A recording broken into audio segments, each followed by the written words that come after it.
नमस्कार मित्रों। आज भाग 313 में हम लोग BNSS 2023 के सेक्शन 427 पर चर्चा करेंगे। Section 427 BNSS 2023 says about powers of appellate court। अपीलीय न्यायालय की जो शक्तियां होती हैं उसके बारे में ये धारा हमें बताती है। मित्रों, ये सेक्शन हमें कहता है कि अभिलेख का परिशीलन करने के बाद आफ्टर पेरुजल ऑफ द रिकॉर्ड, और साथ ही यदि अपीलार्थी हाजिर है या अपीलार्थी का के अधिवक्ता महोदय हाजिर हैं तो उनको सुनने के बाद, और अगर अभियोजक महोदय हाजिर हैं तो उनके सुनने के बाद, और अगर अपील जो है सेक्शन 418 या 419 BNSS 2023 के अधीन फाइल किया हुआ है तो वहां पर अभियुक्त को सुनने के बाद,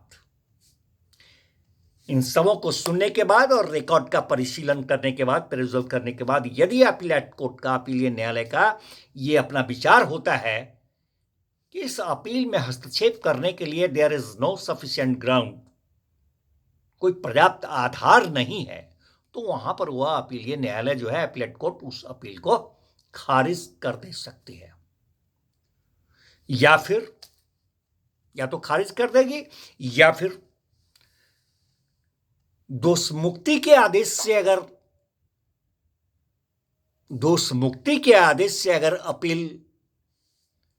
में ऐसे आदेश को उलट दे सकती है। दोषमुक्ति के आदेश से अगर अपील है तो अपील में ऐसे आदेश को उलट दे सकती है और निर्देश दे सकती है। क्या ये निर्देश दे सकती है कि अतिरिक्त जांच किया जाए या अभियुक्त जो है यथास्थिति पुनः उसको, अभियुक्त को विचारित किया जाए अथवा विचारणार्थ उसको सुपुर्द किया जाए कमिटेड फॉर ट्रायल, या फिर उस अभियुक्त को दोषी ठहरा सकती है वो अपीलेट न्यायालय और उसको विधिनुकूल जो दंड होगा वो दंडादेश दे सकती है। नंबर 1। नंबर 2, या तो खारिज कर सकती है या फिर ये काम कर सकती है। और नंबर 2 दुस्सिद्धि से अपील की स्थिति में जो है वो अपीलीय न्यायालय निष्कर्ष को, जो निष्कर्ष उसमें दिया गया है उस निष्कर्ष को, और जो दंडादेश दिया गया है उस दंडादेश को उलट दे सकती है और अभियुक्त को एक्यूटल कर दे सकती है या उसको डिस्चार्ज कर दे सकती है, दोषमुक्त या उन्मोचित कर दे सकती है, या फिर ऐसे अपीलेट कोर्ट के अधीनस्थ सक्षम अधिकारिता वाले न्यायालय के द्वारा उसके पुनः विचारित किए जाने का अथवा विचारणार्थ सुपुर्द किए जाने का, कमिटेड फॉर ट्रायल का आदेश भी दे सकती है। मित्रों, या फिर दंडादेश कायम रखते हुए निष्कर्ष में परिवर्तन कर दे सकती है।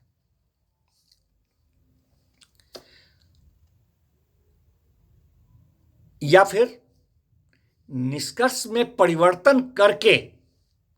या निष्कर्ष में परिवर्तन बगैर किए हुए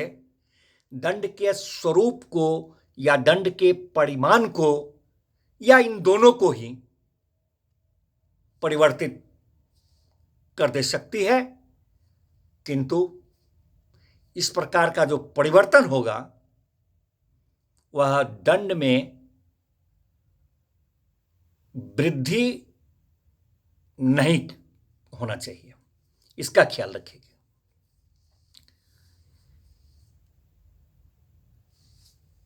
दंडादेश की वृद्धि के लिए अपील में दंडादेश की वृद्धि के लिए अपील में वो अपीलीय न्यायालय जो है निष्कर्ष और दंडादेश को उलट सकती है और अभियुक्त को एक्यूटल या डिस्चार्ज दोषमुक्त अथवा उन्मोचित कर दे सकती है या फिर ऐसे अपराध का विचारण करने के लिए सक्षम न्यायालय के द्वारा उसका पुनर्विचारण करने का आदेश दे सकती है या फिर वो एपीलेट न्यायालय जो है अपीलीय न्यायालय वह दंडादेश को कायम रखते हुए निष्कर्ष में परिवर्तन कर सकती है या फिर निष्कर्ष में परिवर्तन करके या बगैर निष्कर्ष में परिवर्तन किए हुए दंड के स्वरूप या परिमाण में या दंड के स्वरूप में भी और परिमाण में भी दोनों में परिवर्तन कर सकती है जिससे उसमें वृद्धि या कमी हो जाए।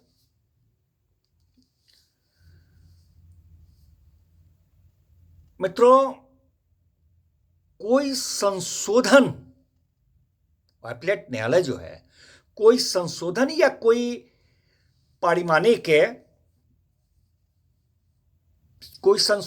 कोई ऐसा पारिणामिक आदेश या आनुषंगिक आदेश जो न्याय संगत लगे उनको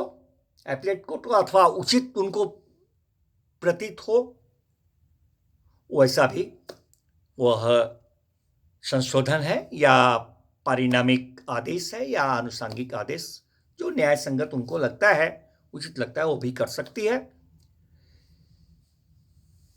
कहता है ये शिक्षण की किसी अन्य आदेश से अपील में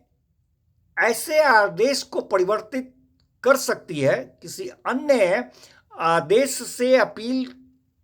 में ऐसे आदेश को परिवर्तित कर सकती है या उलट सकती है परंतु कहता है कि परंतु दंड में तब तक वृद्धि नहीं की जाएगी एपीलेट कोर्ट के द्वारा जब तक कि अभियुक्त को ऐसे दंड में वृद्धि के विरुद्ध कारण दर्शित करने का उचित अवसर नहीं प्रदान किया गया हो तब तक उसमें दंड में वृद्धि नहीं की जाएगी। परंतु यह बात और है कि एपीलेट कोर्ट के राय में जो अपराध अभियुक्त द्वारा किया हुआ लगता है उससे ज्यादा दंड वो एपीलेट कोर्ट नहीं देगी। किससे ज्यादा दंड? जो अपीलाधीन आदेश या दंडादेश पारित करने वाले न्यायालय के द्वारा उस अपराध के लिए दिया जा सकता था उससे ज्यादा नहीं देगी। धन्यवाद मित्रों, मिलते हैं फिर नेक्स्ट भाग में नेक्स्ट सेक्शन के साथ। धन्यवाद।